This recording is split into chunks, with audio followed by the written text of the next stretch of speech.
So, look, so today we're going to be talking to one of my favorite people that's run around here in this earth, run around here in Atlanta, right? That she has the most. I thought I had a whole lot of energy, and as I'm getting older, right, that has calmed down a lot. But Michelle is everywhere, seeing everybody at everybody's event, speaking everywhere, doing a whole lot of amazing things. And so, guys, today we're going to be talking to Michelle Taylor-Willis. Hi, Michelle.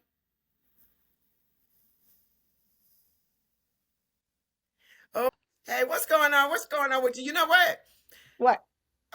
The one thing what I needed was a cup of coffee that I have not had this morning, but I'm gonna take care of that in just a few short minutes. But anyway, Michelle, girl, you know, this year, 2024, we're just really excited about the theme that we have going on for the our women's event this year, State of the Woman, our annual event, State of the Woman Address, as well as the things that we're going to be talking to business owners, entrepreneurs, just anybody that we run across, because this year is all about authority. Mhm. And for a long time, I've always walked in authority, right? Yes, And you have. it used to be a problem for other people. But Okay. however, once I learned that through my giftings and everything, that's the way I was made, and that is the best place that I operate. So look, so we're talking about authority. We're talking about claiming it, owning it, and working it. All right.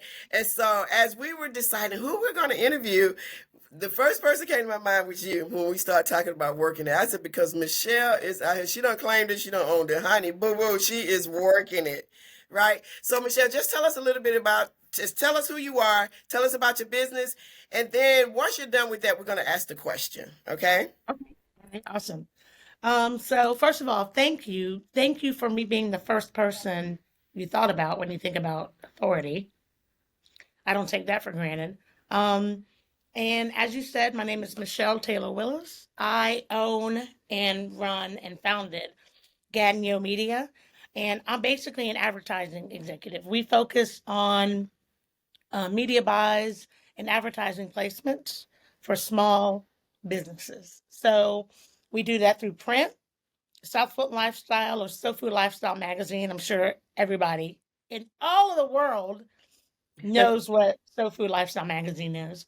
Um, but we also do TV ads, radio ads, billboards, and then other types of print. And we also delve a little bit into digital media as well. We've got a production arm so we can create promo videos. We produce commercials. And we've done a couple of short film and documentaries as well. So that's pretty much what I do in my day job. But as you alluded to earlier, Kathy, yeah, I'm all over the place. I'm an author, a mom, a wife, a speaker, host, MC, um, community advocate, and I do a little bit of acting every now and then. So Right. No, she's just playing it down, guys. But she was amazing. I went to the play that she was in. I cannot think of the name of it, but I was never just play with a woman's heart. say that again.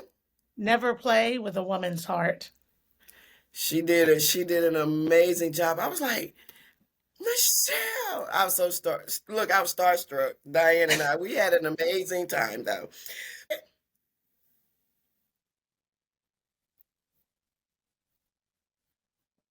Oh Okay, gosh, absolutely. I don't want these problems. You don't want these problems. You see, I can barely talk. I still got this thing in my mouth that I thought would be gone by now, but whatever. These Okay, are expensive. Let me okay. just So get the question is, Michelle, how do you communicate your authority so that people respond to it? I mean, because people show up for you. People they reach out for you. You're invited to a lot of different things, and you know the world pretty much. And so how do people again? So how do you communicate your authority so that people respond to it? um that's a really good question. I I know it starts and stops with a couple things. First, it's confidence.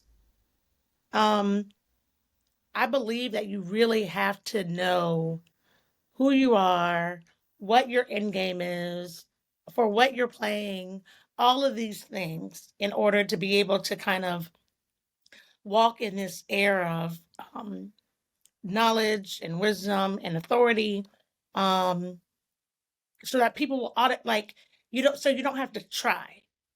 You understand? Right.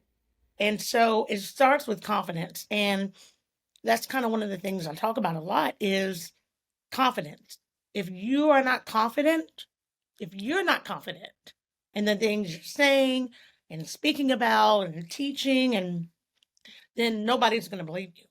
And you can be confident even in your lies, right? Look at who's the guy that went down, the big guy that had the Ponzi scheme, the financial guy with everybody's money a few years back, right? Yeah. I mean, he walked in authority. He used his powers for evil, not good. But the point is, either way you use it, people will buy into it. Right. But you have to believe it first. Um, and so I just believe that I'm the best at what I do. I believe that God equipped me with some things so that I can execute on those things and have a proven track record of what I've done. And even things that I haven't done, I know that I can do other things that are akin to it because I've completed the tasks that are parallel to that, right? Right. Um, and so I just walk in that and I believe it. But like I said, it starts with confidence and then I back it up with a track record. So anything that I say I can do, I can prove to you that I can do it because I've done it. I've done it. I can show it on paper. People can say, I saw her do it. So how could I not walk in that? Right? Right. I think that's the first thing. Um, but there's a couple of things you have to do to build that confidence. One is that you have to start telling yourself that you are the person you want to be before you become that person. You can't say, I'm going to, or I will, or one day. You have to say, I have more money than I know what to do with. Even if you're living in Section 8 housing. Do they still have that Section 8? Do they still call it that? Did I just age myself? Mm. Oh, they call it living assistance or something. I don't know. Right. But even if you're Rental living, assistance. Yeah, but they still there have you them. go. Even if you're living at a level where you don't have all the money you need, but you have to. I have all the money I need.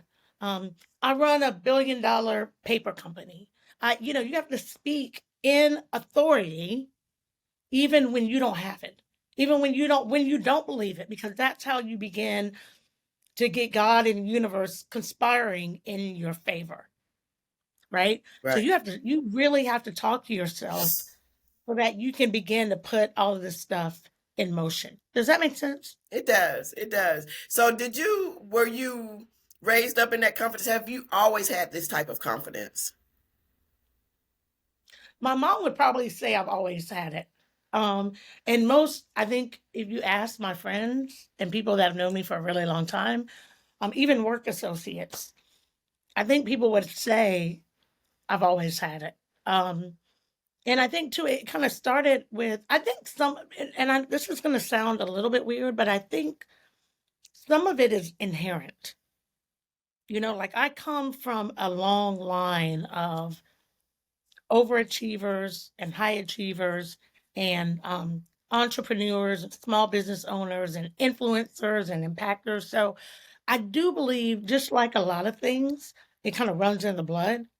But just because you don't have it in your blood doesn't mean you can't become that. Like I'm giving you the keys to the kingdom, like talking to yourself, doing things to show yourself that you are who you say you are. All of those will build your confidence. But um, yeah, I think I was always maybe a little sassy, um, you know, in a very respectful way because my mom played like zero.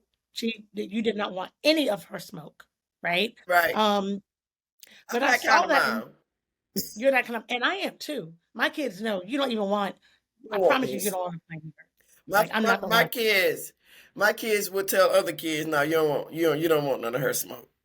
My No. kid said the same thing. Mm-hmm. My son just told me over the holidays, he was like, all my friends know you don't play. That's great. They should know that. Right. But yeah, I think, my mom was very confident. She ran businesses. She helped other people, with their businesses. A lot of what I do, my mom did. I saw it. I get it from her. And my dad was overconfident. I mean, that dude was, yeah, yeah. Oof, like head this big, right? Some of it was real and some of it wasn't. You know what I mean? It's like, you know what I mean? It's like, whoop. Ma'am, all of it Um, was real, okay? yeah, it was all real. He lived in his own reality, which was great. You know what I mean? And so, and it was great. Like I love the great things I got from him. But yeah, I will say, like, this isn't new. It really isn't. Now, elements of it are, and obviously the tasks that I've completed and the things that I've done and with my team, right? That's the other thing I think, being able to walk in authority. You have people in front of you, to the side of you, and behind you who are going to make sure that you can do what you set out to do, right? I always have, like, people see me, but it's not just me.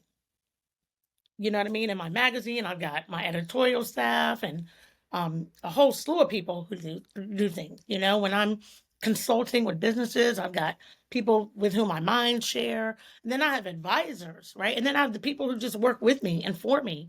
Like, I don't do any of this by myself. Right.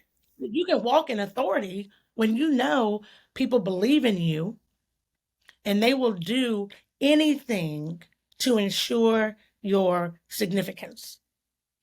So you're confident in that, right? I mean, there are all these facets of being able to walk with an air of, yeah, I'm going to get this done, and it's without effort.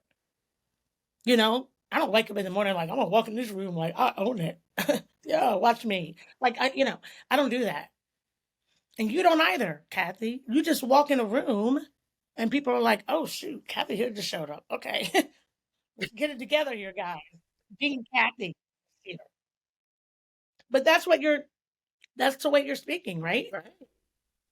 Right? You want that type of authority. And I tell my team this, and I tell people, with whom I consult, when you walk in a room, you want them to know you're there. And when you leave, you want them to go, where'd Kathy go? You know who's great at that? Michael Hightower. Yeah. He is the best. When Michael Hightower is in a room, you know it. Yeah. And when he's gone, because he's sneaky, he leaves and he does not say bye. And everybody who knows Hightower knows that. That's right. You just look up He's gone. and he's gone. Right? Right. That's authority because they're looking for him. Where'd Mike go? Where's Hightower? I got to talk to him. Not tonight, you don't. But these are all the things that really kind of can propel you into this level of walking literally and figuratively with an air of purpose and an air of passion and an air of like, I got to get things done. I don't have time to waste. I'm here for a minute. Catch me while you can. And then I'm on because I got more lives to change. I got more people to impact, right? I got more kids to feed. I got more babies to kiss. Like, before you know it, you're just doing that. I don't know. Am I answering your question? Is this helpful? Yeah, absolutely. Absolutely. And so, and I think just to close us out, the one thing that, if you had, just give us a quote of something that you would tell somebody if you were ending like a mentoring coaching session. What would you tell them to do? That first thing that they should do to walk out their authority. The first thing they should do. Tell yourself who you are before you become that person. Awesome.